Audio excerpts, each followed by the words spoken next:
എന്നിട്ട് മോള് ഡാൻസ് ടീച്ചറിനെ കുറിച്ച് കൂടുതലൊന്നും പറഞ്ഞില്ലല്ലോ.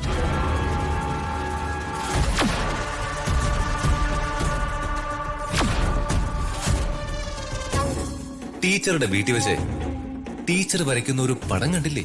അതെ, ഋതിക ആന്റിയുടെ പിറന്നാളിന് ഒരു ഗിഫ്റ്റ് കൊടുക്കാന്. സർപ്രൈസ്. അതുകൊണ്ട് ആ പടം കണ്ട കാര്യം ഋതിക ആന്റിയോട് മോള് പറയരുത്.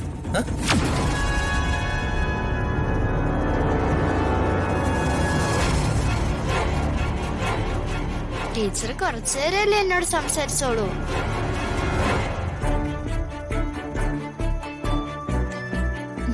ആ, ഈ സമ്മേളനം പിരിച്ചുവിടാൻ വല്ല ഉദ്ദേശമുണ്ടോ? എന്താണ് ഇനി അങ്ങനെ ചോദിക്കണത്? അല്ല, ആഹാരം കഴിക്കുന്നുണ്ടോന്ന് അറിയാനാ. ഇതെന്ത് ചോദ്യം വരാതമ്മേ? ഇതല്ലേ നമുക്ക് പ്രധാനം. ഞാനെപ്പോഴേ റെഡി.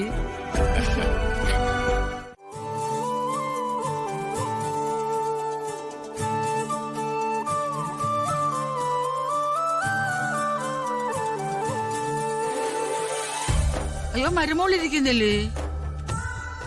ആ, മരുമോളിരിക്കേ, അല്ലെങ്കിൽ അമ്മായി അമ്മയ്ക്ക് ആഹാരം ഇറങ്ങത്തില്ല.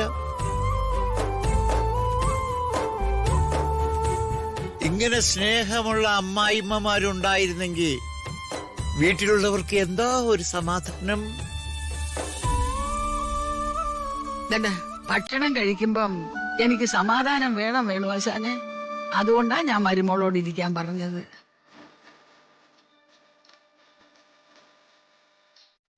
മോളെ, നീ ഇരിക്കെ, അമ്മ സമാധാനത്തോടെ ആഹാരം കഴിക്കട്ടെ. ഇവരെന്നോട് വഴക്കുണ്ടാക്കാനുള്ള വഴി നോക്കൂ അമ്മേ. കുറെ നാളായിട്ട് നിന്നോട് ഞാൻ എന്തെങ്കിലും വഴക്കുണ്ടാക്കുന്നുണ്ടോ? വഴക്കുണ്ടാക്കാത്തത് അവളെ പേടിയായുണ്ടാ. അതിവിടെ എല്ലാവർക്കും അറിയാം.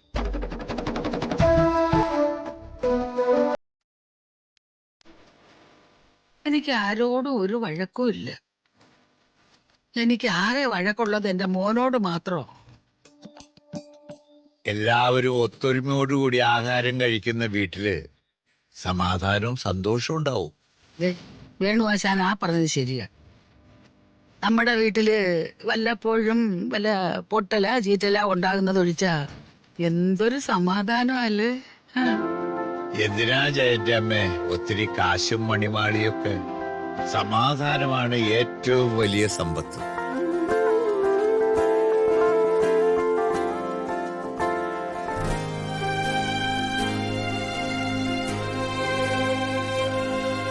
നിങ്ങൾ രണ്ടുപേരും എന്താ മിണ്ടാവൃതത്തിലാണോ?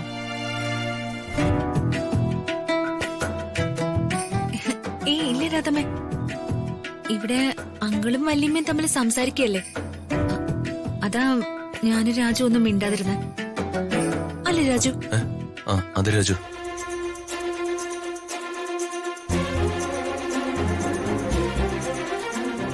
അല്ല, അതെ മാഡം. നിനക്കിതെന്തു പറ്റി? ചില സമയത്ത് എന്റെ അളി ഇങ്ങനെ കിളി പോയ പോലെ വർത്താനം പറയും.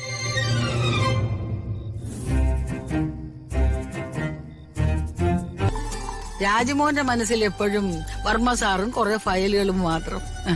അതാ കിളി പോയതുപോലെ ഇരിക്കുന്നത്. എന്നാ വീട്ടിൽ വരുമ്പോഴെങ്കിലും ആ ഫയലൊക്കെ മനസ്സിൽ നിന്ന് എടുത്ത് മാറ്റണ്ടേ? ഭാര്യയോട് അല്പം സ്നേഹം കാണിക്കണ്ടേ? ഓ, എനിക്ക് എന്റെ ഭാര്യയുടെ സ്നേഹമില്ലെന്ന് ചേച്ചിയോട് ആര് പറഞ്ഞു? അത് രാജു പറഞ്ഞത് ശരിയാണ് കേട്ടോ പ്രിയച്ചി. എന്നോട് ഒരു സ്നേഹക്കുറവും രാജു ഇതുവരെ കാണിച്ചിട്ടില്ല.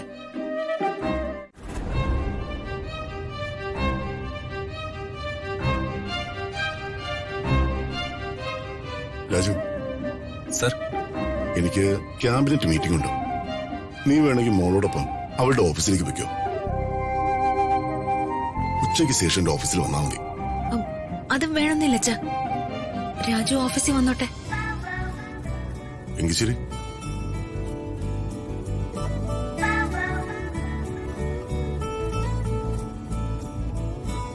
എടാ രാജു, നിന്റെ ഫ്രണ്ടും ഭാര്യയും തമ്മിലുള്ള വഴക്ക് തീർന്നോ? എന്തായിരുന്നു അവരുടെ പേര്? ആ, ഹരിശങ്കറും വന്ദനയും. അതെ സർ.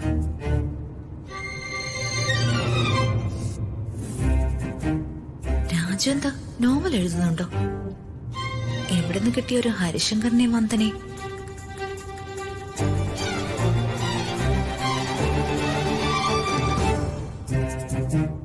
എന്താ മിണ്ടാത്തെ? അവരുടെ പ്രശ്നം തീർന്നോ? ഇല്ല സാർ, അവരുടെ പിണക്കം ഇതുവരെ തീർന്നിട്ടില്ല. സാറ് തന്ന ഐഡിയാസ് ഒക്കെ ഞാൻ പ്രയോഗിച്ചു നോക്കി.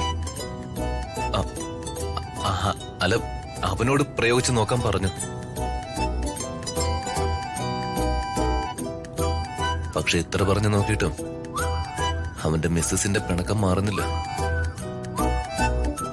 നീ നിന്റെ ഫ്രണ്ടിനോട് പറയും എങ്ങനെയും അവന്റെ വൈഫിന്റെ പിണക്കം മാറ്റാൻ. അവൻ ശ്രമിക്കുന്നുണ്ട് സാർ. എടാ, അവളോട് ഹൃദയം തുറന്ന് സംസാരിക്കാൻ പറയേ. പ്രണയം ഷെയർ ചെയ്ത ഏത് പിണക്കമാ മാറാത്തത്? പരസ്പരം എന്തെങ്കിലും തെറ്റ് ചെയ്തിട്ടുണ്ടെങ്കിൽ അത് തിരുത്തി വിട്ടുവീഴ്ചയോടെ ജീവിക്കാൻ പറയേ. എല്ലാം പരിഹരിക്കപ്പെടും.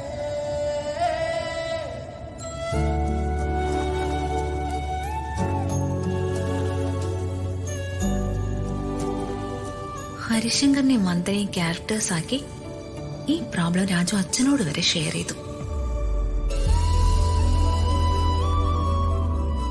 അപ്പൊ എന്റെ പിണക്ക രാജുവിന് അത്രയും ഫീൽ ആയിട്ടുണ്ട്.